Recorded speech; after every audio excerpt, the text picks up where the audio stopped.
Buenas tardes, compañeros y compañeras. El propósito de esta presentación es demostrar y detallar el programa de ahorros presupuestarios anunciado por el candidato de las izquierdas a la presidencia de la República, el licenciado Andrés Manuel López Obrador. Mucha polémica se ha suscitado por los señalamientos que han hecho tanto el secretario de Hacienda como el propio presidente Calderón, en el sentido de que el programa es irreal o que las cifras no cuadran. Más aún, el secretario José Antonio Meade señaló que estas mentiras nos podrían llevar a una situación como la que vive Grecia. El propósito de esto es mostrar cómo nuestras cifras cuadran perfectamente, tienen un amplio sustento en finanzas públicas y en la realidad, que es lo que se vive día a día en la administración pública. Empezaré diciendo que el programa de Andrés Manuel busca ahorrar o busca generar ahorros de 300,000 millones de pesos de un presupuesto total, es decir, de un gasto anual del gobierno que es muy cercano a los 3.7 billones de pesos. Y por eso empezaré diciendo que del presupuesto total, que ustedes pueden figurar como una gran barra, que es de 3.7 billones de pesos, y que desde hace muchos años se viene componiendo o se compone de dos partes, del llamado gasto de capital o inversión pública y el llamado gasto corriente, que contiene todo aquel gasto que no necesariamente tiene como contrapartida un programa de gobierno. Aquí se encuentran los sueldos que reciben los servidores públicos y la burocracia en general. Aquí se encuentra lo que se paga de luz, agua, teléfono, celulares, escoltas, viáticos y es llamado gasto de operación. Durante los últimos años, el gasto de inversión del gobierno no ha sido más allá que el 20% del total de su gasto. Se ha centrado en este llamado gasto corriente, el cual se ubica o abarca el 80% de estos 3.7 billones de pesos. Dentro de este componente de gasto corriente, hay dos conceptos que han venido creciendo a través del tiempo: el gasto de operación y los sueldos y salarios que paga el gobierno, y dentro de los cuales los salarios de los altos funcionarios públicos ocupan un porcentaje importante. Este año, en el 2012, lo que el gobierno va a pagar de salarios, de acuerdo al propio presupuesto de egresos y a los informes de finanzas públicas de la Secretaría de Hacienda, ubican esta cantidad en 911,000 millones de pesos, es decir, casi 1 billón. Quiere decir que más de la cuarta parte del gasto total del gobierno se va a ir únicamente en salarios. Esta es parte central del programa de austeridad anunciado por el licenciado Andrés Manuel López Obrador. ¿Por qué? Porque precisamente parte esencial y parte importante del gasto del gobierno radica en los altos salarios que reciben no todos los funcionarios públicos, ni la burocracia en general, sino los niveles, yo diría, privilegiados de esta administración, que son, obviamente, secretario de Estado, presidente de la República, directores generales, jefes de unidad, directores generales adjuntos y directores de área. Todos ellos reciben percepciones muy cercanas a los 2 millones de pesos al año, entre percepción líquida y prestaciones que reciben. Aquí se encuentran, por ejemplo, los gastos médicos privados, los fondos de retiro, se encuentran viáticos, se encuentran gastos de alimentación, se encuentran vales para comida, vales de gasolina, automóviles, celulares y todo lo que compone precisamente o las prestaciones llamadas prestaciones inherentes al puesto. Pues precisamente este punto y los salarios son parte central del programa de austeridad de Andrés Manuel López Obrador. Nosotros afirmamos, nosotros venimos señalando desde hace algún tiempo, servidores públicos de alto nivel han venido creciendo a tasas muy importantes en la administración pública. De hecho, en 2009, el número de servidores públicos de alto nivel, quiere decir directores generales, secretarios, directores adjuntos, directores de área, jefes de unidad, aproximadamente ascendía a 49,000 plazas. Para el presupuesto del 2012, estas plazas se ubicaron en 51,000. Quiere decir que hubo un incremento de aproximadamente 2,000 plazas en un periodo menor o no menor a 3 años. Esto necesariamente ha ido provocando que el pago de los servicios personales a funcionarios de alto nivel pues cada vez tenga un peso mayor en el pago de servicios personales del gobierno. Y aquí viene la primera mentira o el primer mito que se ha armado por parte de tanto el presidente Felipe Calderón como por el secretario de Hacienda José Antonio Meade. Ellos dicen que si se despidiera a todos los mandos o a los altos mandos del gobierno, el ahorro sería apenas de 2,000 millones de pesos.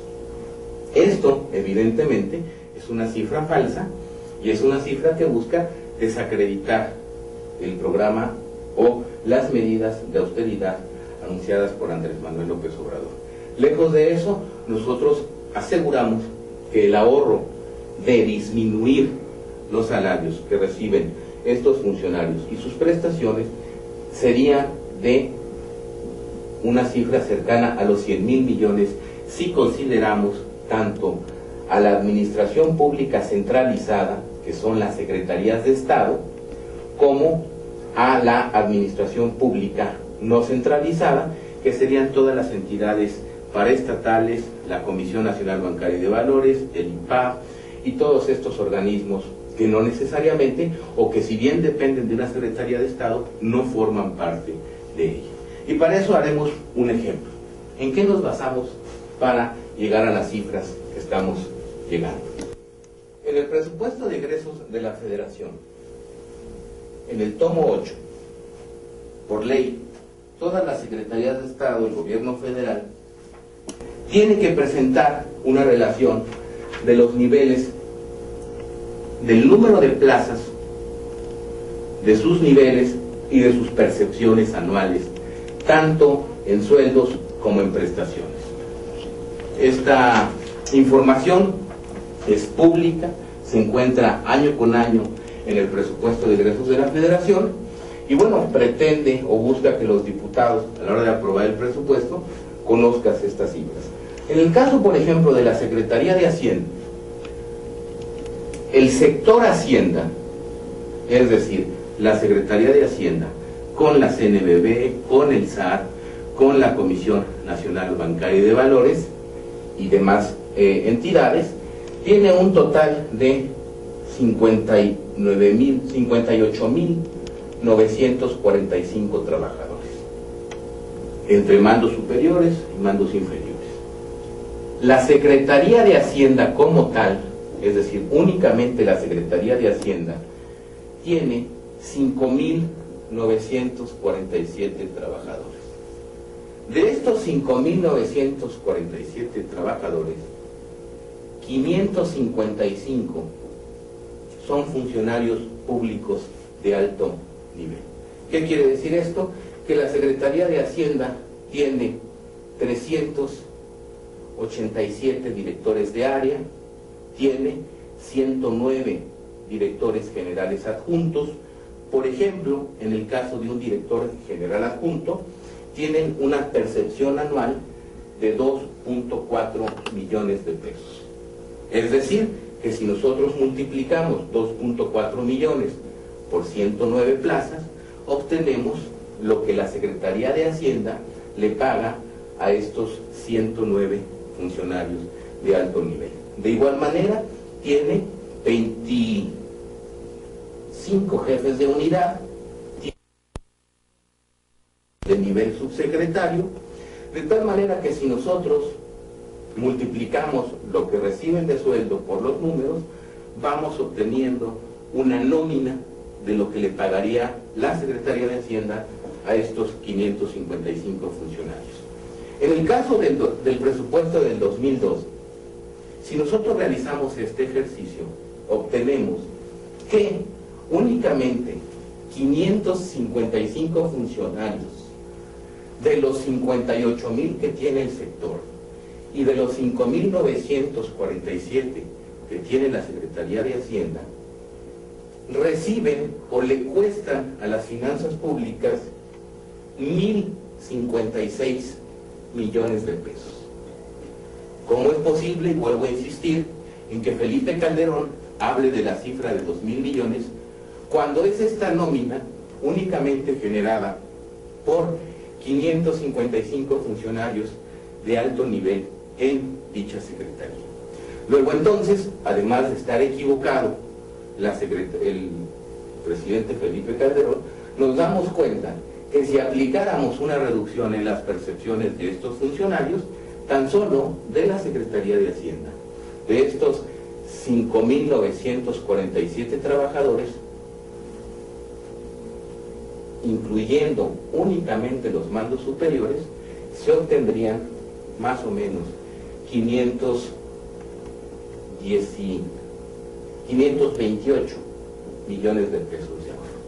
Si nosotros aplicamos este ejercicio para todas las dependencias del sector público, para todas las entidades como puede ser la Comisión Nacional Bancaria de Valores, el IPAB, el Instituto de Investigaciones Nucleares, es decir, con todas las entidades obtendríamos que los ahorros, abarcando toda la administración pública, ascenderían a cerca de 95,000 millones de pesos. Cifra que por un lado coincide o representa tan solo el 10% de toda la masa salarial que va a pagar el gobierno, pero que además se compone de 44,000 millones que serían obtenidos de las secretarías de Estado y otros 46,000 millones, poco más, que serían obtenidos de los organismos paraestatales. Así es como llegamos a la cifra de el ahorro salarial que podría ser obtenido, y así es como llegamos a la cifra de del total de funcionarios públicos en el gobierno, y que referíamos al principio del ejercicio, y que asciende a 51,000 plazas de alto nivel en la administración pública. Entonces, el primer punto de la estrategia de Andrés Manuel López Obrador se centra en los salarios y en las prestaciones que reciben estos altos funcionarios públicos. Quiero enfatizar dos cosas aquí. La estrategia no busca despedir a funcionarios de ningún nivel y tampoco busca tocar los sueldos de las plazas de menor nivel. Es decir, las plazas de subdirector de área hacia abajo quedarían prácticamente intactas en sus percepciones, y desde luego que serían absolutamente cuidados tanto su fuente laboral como su percepción. El segundo paso de la estrategia de Andrés Manuel López Obrador es la reducción del resto del gasto de operación. ¿A qué nos estamos refiriendo con el gasto de operación? Vuelvo a señalarlo: a los viáticos, al pago de celulares, a los automóviles nuevos, a los vales de comida y a tantas prestaciones que nosotros hemos visto que son sujetos estos altos funcionarios, de tal manera que se lograrían ahorros importantes.